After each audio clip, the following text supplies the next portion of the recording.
Good morning everyone. आज हम पढ़ेंगे अकाउंटेंसी के चैप्टर नंबर 1 का पार्ट 2। पिछले पार्ट में हमने पढ़ा था कि अकाउंटिंग क्या होती है, उसके कौन से यूजेस हैं और अकाउंटिंग के ऑब्जेक्टिव्स, अकाउंटिंग से रेलेवेंट सारे थोड़ा बहुत इन्फॉर्मेशन हमने पढ़ी थी। आज हम पढ़ेंगे कि अकाउंटिंग इन्फॉर्मेशन के यूज़र्स कौन हैं, कौन कौन सी टाइप की अकाउंटिंग इन्फॉर्मेशन होती है, क्वालिटेटिव कैरेक्टरिस्टिक्स क्या है अकाउंटिंग इन्फॉर्मेशन के। तो सबसे पहले मैंने आपको बोला था कि हम अकाउंटिंग करते हैं ताकि हम अपने जो डिसीजंस हैं, हम अपने जो आउटपुट्स हैं, अपने आउटकम्स जो आए हैं, हमारे प्रॉफिट एंड लॉस जो आया है, उन सारे जो हमारा आखिरी में रिजल्ट आया है ना, फाइनल एंड रिजल्ट, उसको अपने यूजर्स को कम्युनिकेट कर पाएँ। अब जो यूजर्स होते हैं वो दो टाइप के होते हैं, इंटरनल यूजर और external user. For class 11th ये बहुत इंपॉर्टेंट टॉपिक है, फ्रिक्वेंटली क्वेश्चंस आते रहते हैं एग्जाम्स में, तो फोकस करके पढ़ना। इंटरनल यूजर जो होते हैं उसमें तीन तरीके के लोग आते हैं। पहले आते हैं ओनर्स, मैनेजमेंट और एम्प्लॉयज़। हम इस चैप्टर में ये पढ़ेंगे कि यूजर्स को इन्फॉर्मेशन की क्या ज़रूरत पड़ती है। ओनर्स कौन होते हैं? ओनर्स वो लोग हैं जिन्होंने अपना पैसा बिजनेस में लगाया है। तो अगर उन्होंने अपना पैसा बिजनेस में लगाया है तो उनके पास ये हक है कि वो जाने कि क्या बिजनेस उस अच्छे तरीके से काम कर रहा है, क्या बिजनेस में उन्होंने जिस वजह से पैसा लगाया था वो उनको रिटर्न्स मिलेगा। तो बिजनेस में ओनर जब पैसा लगाते हैं तो उनको अकाउंटिंग इन्फॉर्मेशन चाहिए होती है ताकि वो बिजनेस का प्रॉफिट एंड लॉस निकाल देख पाए कि क्या चल रहा है, उसकी फाइनेंशियल पोजीशन क्या चल रही है, जो इन्वेस्टर है, जो ओनर है, उसको इन्वेस्टमेंट पे रिटर्न मिलेगा कि नहीं मिलेगा, ग्रोथ होगी कि नहीं होगी फ्यूचर में, क्या कोई ऐसी ज़रूरत तो नहीं पड़ जाएगी कि हमें और एडिशनल कैपिटल लानी पड़ेगी और इन्वेस्टमेंट करनी पड़ेगी। ये सारे डिसीजंस को लेने के लिए ओनर को फाइनेंशियल इन्फॉर्मेशन की ज़रूरत पड़ती है। दूसरा आते हैं मैनेजमेंट। मैनेजमेंट वो लोग होते हैं जो किसी भी ऑर्गेनाइजेशन में planning, organizing, staffing, directing, controlling, means POSTC इसका शॉर्ट फॉर्म है, ये करते हैं। तो इन डिसीजंस को लेने के लिए मैनेजमेंट के पास फाइनेंशियल इन्फॉर्मेशन ले होनी चाहिए ताकि वो प्रॉपर डिसीजन मेकिंग कर सके। डिसीजन मेकिंग कर सके मतलब कि वो बजट प्रिपेयर कर सके, कॉस्ट कंट्रोल कर सके, फ्यूचर की एक्टिविटीज़ को प्लान कर सके, जो डिपार्टमेंटल परफॉर्मेंस है उसे मेजर कर सके कि कौन सा डिपार्टमेंट अच्छे से काम कर रहा है, कौन सा नहीं कर पा रहा। अपनी करंट परफॉर्मेंस को प्रीवियस ईयर से कंपेयर करके ये देख पाए कि क्या हम ग्रो कर रहे हैं या नहीं कर रहे हैं, और अगर कोई दिक्कत है किसी भी डिपार्टमेंट में या फिर किसी भी एरिया में तो वहाँ करेक्टिव एक्शंस लिए जा सकें। इसलिए मैनेजमेंट को अकाउंटिंग इन्फॉर्मेशन की ज़रूरत होती है। थर्ड आते हैं एम्प्लॉयज़। एम्प्लॉयज़ का भी इंटरेस्ट जो है फाइनेंशियल इन्फॉर्मेशन में डायरेक्ट है, क्योंकि उनको जानना होता है कि क्या जो बिज़नेस में वो काम कर रहे हैं, जिसके वो एम्प्लॉयज़ हैं, वो स्टेबल है कि नहीं। क्योंकि उनकी जो वहाँ जॉब है वो स्टेबिलिटी बिज़नेस की स्टेबिलिटी पे डिपेंड करती है।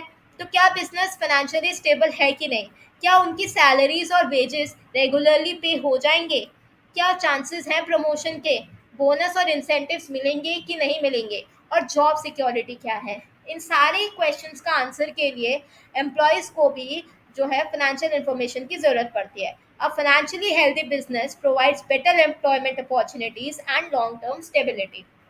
तो आपने नोटिस किया होगा जो इंटरनल यूजर्स होते हैं ना, उनका बिजनेस पे डायरेक्ट रिलेशनशिप होता है। मार्क कर लो ये वर्ड, डायरेक्ट रिलेशनशिप होता है, डायरेक्ट इंटरेस्ट होता है financial information of any business में, क्योंकि वो उससे डायरेक्टली इफेक्ट होते हैं। ठीक है, इंटरनल यूजर्स। फिर आते हैं एक्सटर्नल यूजर्स। एक्सटर्नल यूजर्स वो सारे लोग हैं जो बिजनेस के बाहर हैं और उनको डायरेक्ट तो नहीं पर इनडायरेक्टली बिजनेस से कुछ ना कुछ उनका रिलेशन है और उससे कुछ ना कुछ बेनिफिट्स हो रहे हैं। तो पहला आता है investor, lender, creditor, customer, government, researchers and general public.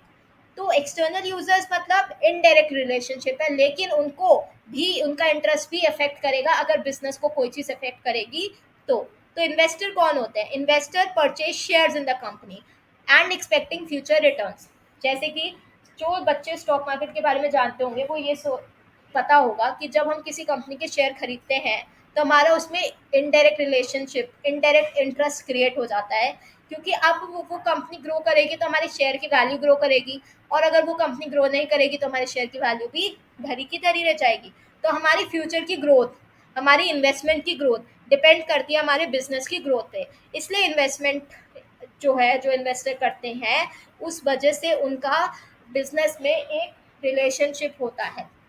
किसी भी जगह इन्वेस्ट करने के लिए जो अकाउंटिंग इन्फॉर्मेशन को इवैल्यूएट करना इसलिए इम्पोर्टेंट है क्योंकि इन्वेस्टर जानना चाहते हैं कि वो बिजनेस प्रॉफिटेबल है, क्या वो डिविडेंड दे पाएगा फ्यूचर में, क्या उसके पास फाइनेंशियल स्टेबिलिटी है, क्या वो फ्यूचर में ग्रो करेगा, क्या कोई ऐसा रिस्क तो इन्वॉल्व नहीं है जिसकी वजह से उनकी इन्वेस्टमेंट की जो ग्रोथ है वो इफेक्ट हो जाए फ्यूचर में जाके। तो accounting helps investor compare different companies before making investment decision. फिर आते हैं lender, banks and financial institution. Lender मतलब कि जो बिजनेस को पैसा दे रहे हैं। अब बैंक वगैरह को इंटरेस्ट, क्या इंटरेस्ट है बैंक वगैरह का बिजनेस में? उनका ये इंटरेस्ट है क्योंकि उन्होंने पैसा दिया है बिजनेस को, तो उनको ये पता होना चाहिए कि क्या बिजनेस उनका पैसा रीपे कर पाएगा फ्यूचर में, उसकी रिपेमेंट कैपेसिटी है, उसकी लिक्विडेशन पोजीशन क्या है। मतलब कि कभी अगर बिजनेस फ्यूचर में लिक्विडेट तो नहीं हो जाएगा, लिक्विडेट मतलब वाइंड अप हो जाना, खत्म हो जाना, कभी बिजनेस फ्यूचर में लिक्विडेट तो नहीं हो जाएगा। क्या उसके कैश फ्लोज, मतलब कि उसके जो अंदर का ट्रांजैक्शन है वो फ्रीक्वेंटली हो रहे हैं कि नहीं, अच्छे कैश फ्लोज हैं कि नहीं, एग्जिस्टिंग लाइबिलिटीज क्या है, क्या एग्जिस्टिंग लाइबिलिटीज इतनी तो नहीं है कि बाद में उन्हें पे ऑफ करने के चक्कर में लेंडर का पैसा ही पे नहीं हो पाएगा, और फाइनेंशियल स्ट्रेंथ कितनी है किसी बिजनेस के। ये सब चीज़ों को जानने के लिए लेंडर्स को भी फाइनेंशियल इंफॉर्मेशन को जानना ज़रूरी हो जाता है। फिर आते हैं क्रेडिटर्स एंड सप्लायर्स। क्रेडिटर्स और सप्लायर्स को क्यों ज़रूरत है अकाउंटिंग इन्फॉर्मेशन की? तो क्रेडिटर्स वो लोग होते हैं जो गुड्स और सर्विसेज सप्लाई करते हैं किसी बिजनेस को क्रेडिट में, उनको पैसा मिलने वाला होता है बिजनेस से। उन्होंने क्रेडिट में मतलब उधार पे पैसा, उधार में गुड्स और सर्विसेज सप्लाई की होती है, और बिजनेस को उनका पैसा देना होता है, ड्यूज देने होते हैं। तो क्रेडिटर ये चेक करते हैं क्या बिजनेस अपने ड्यूज टाइमली दे पाएंगे, उनकी शॉर्ट टर्म फाइनेंशियल पोजीशन क्या है। जब आप आगे पढ़ोगे तो आप ये देखोगे कि जो क्रेडिटर्स होते हैं ना, वो करेंट लाइबिलिटी होती है, तो इनको हमें शॉर्ट टर्म में पे ऑफ करना पड़ता है। तो इसलिए शॉर्ट टर्म फाइनेंशियल पोजीशन देखना बहुत ज़रूरी है। और बिजनेस की क्रेडिट वर्दिनेस क्या है? क्रेडिट वर्दिनेस मतलब कि बिजनेस अपने उधार को कितनी जल्दी चुका पाता है, इसे कहते हैं क्रेडिटर वर्दिनेस। फिर आते हैं कस्टमर्स। कस्टमर्स को क्या ज़रूरत है अकाउंटिंग इन्फॉर्मेशन की? कस्टमर्स जो है वो बिजनेस की कॉन्टीन्यूटी में इंटरेस्ट रखते हैं, उनको ये जानना होता है कि क्या लॉन्ग टर्म कॉन्ट्रैक्ट इन्वॉल्व है बिजनेस में, आफ्टर सेल सर्विसेज कैसा देगा business, spare parts and maintenance की रिक्वायरमेंट है कि नहीं है। एक फाइनेंशियली स्टेबल कंपनी अपने कस्टमर को कॉन्फिडेंस देता है जिसकी वजह से कस्टमर्स का भी फाइनेंशियल इंफॉर्मेशन में इंटरेस्ट होता है। गवर्नमेंट एंड रेगुलेटरी अथॉरिटी को फाइनेंशियल इंफॉर्मेशन की ज़रूरत इसलिए होती है क्योंकि उन्हें बिजनेस से कलेक्ट करने होते हैं टैक्सेस। उन्हें ये इंश्योर करना होता है कि बिजनेस जो है अपने कंप्लायंसेस को रेगुलरली फॉलो कर रहा है कि नहीं। उन्हें इकोनॉमिक प्लानिंग करनी होती है, क्योंकि इकोनॉमिक प्लानिंग मतलब कि कोई भी बिजनेस इकोनॉमी को कंट्रीब्यूट करता है, तो ये अगर कोई पर्टिकुलर बिजनेस इकोनॉमी को कितना कंट्रीब्यूट कर रहा है और कितना इकोनॉमी में जीडीपी में कंट्रीब्यूट कर रहा है, इस सब की प्लानिंग गवर्नमेंट को करनी होती है जिसकी वजह से उन्हें बिजनेस के फाइनेंशियल इन्फॉर्मेशन की ज़रूरत पड़ती है। स्टैटिस्टिकल एनालिसिस करना पड़ता है और फॉर्मुलेशन और करना पड़ता है पॉलिसीज़ का। So businesses are legally required to maintain a proper books of accounts and submit financial reports to the government. उन्हें properly अपने reports, अपने proper books of accounts government को submit करने पड़ते हैं। रिसर्चर्स को फाइनेंशियल इन्फॉर्मेशन की ज़रूरत इसलिए होती है क्योंकि उन्हें इंडस्ट्री का एनालिसिस करना है, मार्केट में रिसर्च करनी है, इकोनॉमिक स्टडीज़ करनी है, फाइनेंशियल कंपेरिजन्स करने हैं और एकेडमिक रिसर्चेस भी करनी है। ऐसी इन्फॉर्मेशन से बिजनेस में ट्रेंड्स, इकोनॉमिक डेवलपमेंट्स का पता चलता है जिसकी वजह से रिसर्चर्स भी आपकी अकाउंटिंग इन्फॉर्मेशन की डिमांड रखते हैं। जर्नल पब्लिक को क्या ज़रूरत है अकाउंटिंग इन्फॉर्मेशन की? और general public is also interested in the performance of a large business organization, क्योंकि बिजनेस इन्फ्लुएंस करता है सोसाइटी को बहुत सारे तरीकों से। अकाउंटिंग इन्फॉर्मेशन पब्लिक को अगर मिल जाए तो उससे वो अपनी एम्प्लॉयमेंट अपॉर्चुनिटीज़ अंडरस्टैंड कर पाते हैं, कंट्रीब्यूट कितना हो रहा है इकोनॉमी को ये जान पाते हैं। बिजनेस की क्या CSR, कॉर्पोरेट सोशल रिस्पॉन्सिबिलिटी, ये बहुत अच्छा टॉपिक है। ये बहुत इंपॉर्टेंट सेक्शन भी है कंपनीज एक्ट 2013 का। इसके बारे में आप अभी थोड़ा सा पढ़ेंगे पर आगे जाके ग्रेजुएशन में, पोस्ट ग्रेजुएशन में ये आपको डिटेल में पढ़ने को मिलेगा। फिर आता है financial stability of a company, जानने के लिए भी जनरल पब्लिक को अकाउंटिंग इन्फॉर्मेशन की ज़रूरत पड़ जाती है। ठीक है, देखो तीन टाइप की अकाउंटिंग इन्फॉर्मेशन होती है। अब अकाउंटिंग इन्फॉर्मेशन किसको ज़रूरत है, क्यों ज़रूरत है, ये तो हमने पढ़ लिया, लेकिन तीन टाइप की अकाउंटिंग इन्फॉर्मेशन होती है। पहला है फाइनेंशियल इन्फॉर्मेशन, दूसरा है कॉस्ट इन्फॉर्मेशन, तीसरा है मैनेजमेंट इन्फॉर्मेशन। फाइनेंशियल इन्फॉर्मेशन क्या होता है? Financial information means related to overall financial performance and financial position of a business. Financial information में हम बिजनेस की ओवरऑल फाइनेंशियल परफॉर्मेंस, कि बिजनेस जो है फाइनेंशियली कितना ग्रो कर रहा है, कहाँ उसके पास लाइबिलिटीज आ गई हैं, इन सबको जानने के लिए होता है। और दूसरी चीज़ बिजनेस की फाइनेंशियल पोजीशन क्या है, मतलब कि उसकी एसेट, लाइबिलिटी और उसका कैपिटल कितना है। फाइनेंशियल इन्फॉर्मेशन के अंदर आते हैं assets, liability, capital, revenue, expenses, profit and loss, cash positions, etcetera. हम तीन गोल्डन रूल पढ़ने वाले हैं क्लास 3 में, जो कि किसी भी अकाउंटिंग क्लास का बेस बनता है। उस क्लास के लिए आप ज़रूर मेरी वीडियो के लिए बने रहिएगा, और नेक्स्ट वीडियो मतलब कि कल उसी टॉपिक पे आने वाली है। फिर आता है financial information is presented through financial statement like statement of PNL and balance sheet. Profit and loss को आप पीएनएल बोल सकते हैं। It is mainly used for external users. Financial information किसके लिए होती है? एक्सटर्नल यूजर्स के लिए। फिर आता है कॉस्ट इन्फॉर्मेशन। कॉस्ट इन्फॉर्मेशन जो है वो रिलेट करता है cost incurred in producing goods and services and providing services. देखो, जब हम गुड्स और सर्विसेज को प्रोड्यूस करते हैं ना, तो उसमें कितना कॉस्ट लगा, कितना प्रॉफिट हुआ, एबीसी एनालिसिस करना, उसका बजट प्रिपरेशन करना, कॉस्ट कंट्रोल करना, प्राइसिंग डिसीजन लेना, ये सब कॉस्ट इन्फॉर्मेशन के अंदर आता है। Cost and management accounting properly एक सब्जेक्ट है सीए इंटर में। सो कॉस्ट इन्फॉर्मेशन में cost control, pricing decision, budget preparation, improving efficiency, reducing wastage, ये सब किसके अंदर आता है? कॉस्ट इन्फॉर्मेशन में। और कॉस्ट इन्फॉर्मेशन इंटरनल यूजर्स के लिए हो रहा है, क्योंकि ये प्रोडक्शन से रिलेटेड है और प्रोडक्शन बिजनेस का इंटरनल मैटर है, इसलिए ये इंटरनल यूजर्स के लिए कॉस्ट इन्फॉर्मेशन इंपॉर्टेंट है। फिर आता है मैनेजमेंट का इन्फॉर्मेशन। ये स्पेसिफिकली प्रिपेयर किया जाता है मैनेजर्स के लिए, ताकि वो डिसीजन मेकिंग कर सके।